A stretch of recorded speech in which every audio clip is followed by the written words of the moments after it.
is Wan Chee Foong, and I am the head of Group Commercial Development and Group Business Development in PSA International. PSA was selected as the terminal operator for the new Mariel terminal, and we were involved right from the start in terms of the development of the terminal to the operationalization. And so far, it's been a very rewarding experience in Cuba, and it's been very smooth as well in terms of the transition of the volumes from the old port to the new port in Mariel. We've been working very closely in partnership with AUSA, and we've been doing a lot of training to impart the knowledge to the local team in Cuba as well. We actually come from a company that operates 40 terminals in about 17 countries around the world. Right? Our flagship operations are in Singapore, where we operate the largest container terminal, and starting from that base, we have built up a lot of expertise, especially in the managing of big shipping hubs. From there, we have learned from our international experience that we cannot take a cookie-cutter approach. Whenever we go to a new market, we adapt to the new environment, and that is what our team has been doing in Cuba.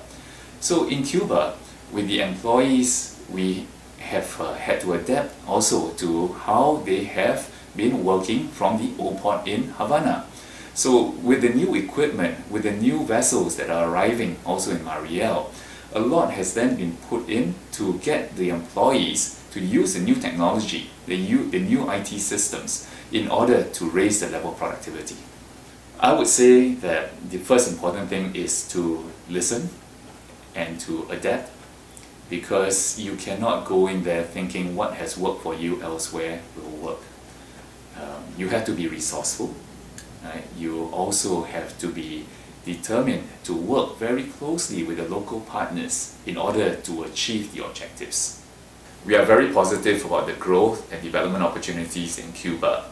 Starting with the opening of Mariel in 2014, PSA is very focused on working together with Cuba and our partners to further develop the opportunities in port and logistics. We believe that Mariel will be very well placed not only for the growth of the import and export cargo, but it will be very well positioned to be a leading hub in the region. Hence, PSA is putting in a lot of resources for the training, for the raising of productivity for the team in Mariel. We expect, of course, more volumes, right? The volumes to grow quite rapidly, and the planning that has been put in advance will prepare Mariel very well for the expected growth. I wouldn't say we bet, right? I think we partnered Cuba. We partnered AUSA, we partnered GAI, and we partnered with the employees as well. And that is a very, very important part of how PSA has been operating around the world, through partnerships. So to say that it's a bet means that it was an uncalculated risk that we took, and it was not. I think it was a decision which was based on strong fundamentals and also the potential. And for PSA, we take the long-term view, notwithstanding the short-term volatility or short-term issues. And that is the reason why we were ready to take on the project for the long-term development and for the long-term benefit to Cuba as well.